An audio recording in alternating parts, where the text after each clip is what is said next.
Hello friends, welcome to Mat Kitchen. Mat কিচেনে আপনাদের সবাইকে স্বাগত। আজ আপনাদের সামনে নিয়ে এসেছি নতুন গুঁড়ো আলুর দম। প্রথমে আমি কড়াইতে দিয়ে দিচ্ছি সর্ষের তেল, দিয়ে আমি এখানে গুঁড়ো আলুগুলোকে এরমভাবে কেটে রেখেছি। যেটা একটু বড় সেটাকে দু টুকরো করেছি, যেটা ছোট সেটাকে গোটাই রেখে দিয়েছি। এবার এটাকে আমি 3-4 মিনিট ধরে ভালো করে নাড়াচাড়া করে নেব। দিলাম 1 চা চামচ লবণ গুঁড়ো, লবণ দিয়ে ভালো করে নাড়াচাড়া করে নেব যাতে লবণটা নুনের সাথে খুব ভালোভাবে মিশে যায়। দিলাম 1 চা চামচ হলুদ গুঁড়ো, হলুদ গুঁড়োটা দিয়ে আরও 2-3 মিনিট ভালো করে ভাজা করে নেব।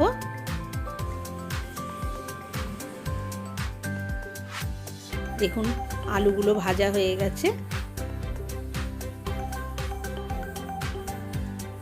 এবারে আমি আলুগুলোকে নামিয়ে নেব।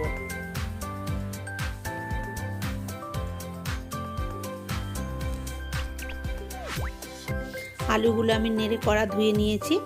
এবার কড়া বসিয়ে দিয়েছি, দিলাম কড়াইতে সর্ষের তেল। এখানে আমি 3 টেবিল চামচ সর্ষের তেল দিয়েছি।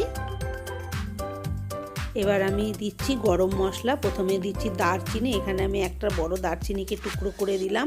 দিচ্ছি 4 টুকরো লবঙ্গ,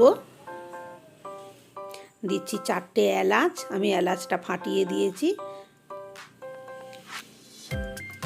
মশলাটা একটু নাড়াচাড়া করে মশলা দিয়ে ভাজা গন্ধ বেরোলে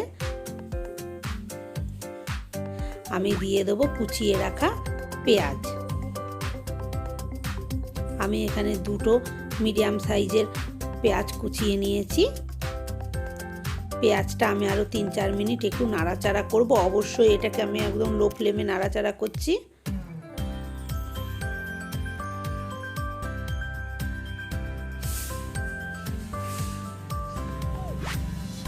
3-4 মিনিট ভাজা হয়ে গেছে। দেখুন পেঁয়াজটা অন্যরকম হয়ে গেছে। এবার আমি দিয়ে দিচ্ছি এতে আদা রসুন পেস্ট। এখানে আমি 1 টেবিল চামচ আদা আর 1 টেবিল চামচ রসুন নিয়েছি। আদা রসুন দিয়ে আবার ভালো করে নাড়াচাড়া করে নিচ্ছি যাতে আদা রসুনের কাঁচা গন্ধটা চলে যায়। এবার দিচ্ছি টমেটো। এখানে একটা বড় সাইজের টমেটো আমি টুকরো করে নিয়েছি। এবার টমেটো দিয়ে ভালো করে নাড়াচাড়া করে নিচ্ছি।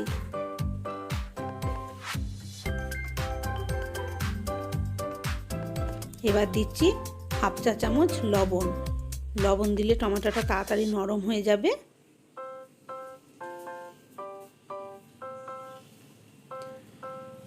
এবার দিচ্ছি 1/2 চা চামচ হলুদ গুঁড়ো। যেহেতু আমি আলু ভাজার সময় হলুদ দিয়েছিলাম, তাই এখানে আমি 1/2 চা চামচ হলুদ গুঁড়ো দিচ্ছি। দিলাম 1/2 কাপ জল। 1/2 কাপ জল দিয়ে ভালো করে নাড়াচাড়া করে মিশিয়ে নিচ্ছি। এবার দেব লঙ্কার গুঁড়ো।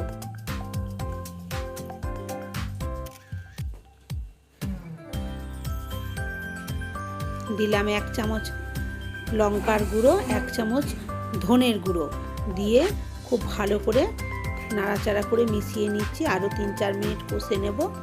এবার দিচ্ছি আমি জিরের গুঁড়ো, 1 চা চামচ জিরের গুঁড়ো দিলাম। দিয়ে আবার এটাকেও ভালো করে মশলাগুলো একসাথে ভালো করে মিক্সড করে নেব। 3-4 মিনিট ভালো করে নাড়াচাড়া করে নিয়ে এবারে আমি দিয়ে দেবো ভেজে রাখা আলুগুলো।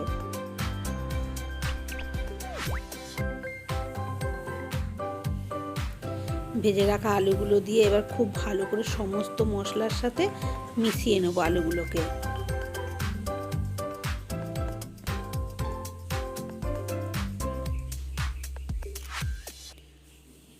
আলুগুলো ভালো করে 5-6 মিনিট ধরে নাড়াচাড়া করে নিতে হবে মশলার সাথে।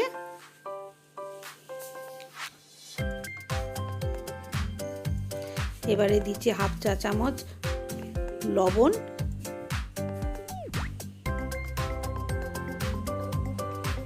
লবণটা আপনারা চেক করে বুঝে শুনে দেবেন।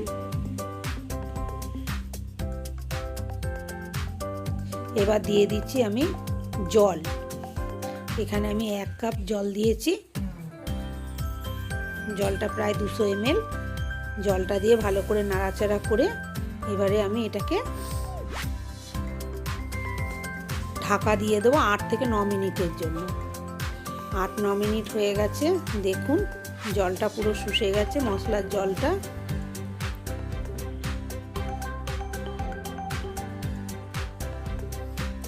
এবার ভালো করে নাড়াচাড়া করে নিচ্ছি। এবারে দেব 500 গ্রাম গরম জল। এখানে আমি কাঁচা জল দিচ্ছি না, এখানে আমি জলটা আগে থেকে ফুটিয়েছি, গরম করে রেখেছি, সেই জল দিয়ে দিলাম।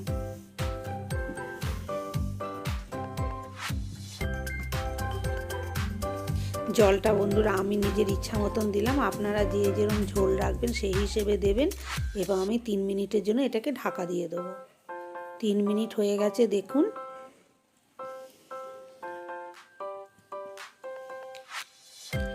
আলুটা সেদ্ধ করে দেখাচ্ছি।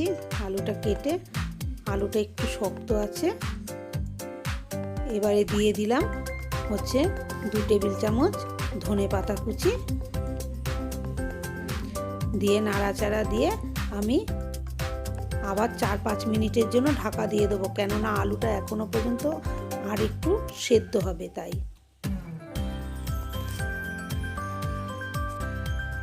4-5 মিনিট হয়ে গেছে, দেখুন ঝোলটা আরও কমে গেছে। এবারে আমি দেখছি আলুটা সেদ্ধ হয়েছে কিনা। আলু একদম সেদ্ধ হয়ে গেছে। এবারে আমি আলুটা একটু, 2টো আলু গেলে দিচ্ছি খুন্তি দিয়ে, যাতে ঝোলটা একটু গাঢ় হয়ে যায়। আমার এই রেসিপিটা যদি ভালো লাগে বন্ধুরা অবশ্যই করে দেখবেন এবং আমাকে কমেন্ট করে জানাবেন। আমার চ্যানেলে নতুন বন্ধু হয়ে থাকলে চ্যানেলটি সাবস্ক্রাইব করার অনুরোধ রইল। পাশে থাকা বেল আইকনটা অবশ্যই প্রেস করবেন, কারণ আমি যখনই কোনো নতুন রেসিপি শেয়ার করব আপনাদের কাছে নোটিফিকেশন সবার আগে পৌঁছে যাবে। এবার আমি দিয়ে দিচ্ছি 1 টেবিল চামচ গরম মশলা গুঁড়ো। গরম মশলা গুঁড়ো দিয়ে 2 মিনিট নাড়াচাড়া করে দিয়ে দিলাম 1/2 চা চামচ ঘি। ঘিটা সবাই পছন্দ করেন না, তাই না দিলে না দেবেন।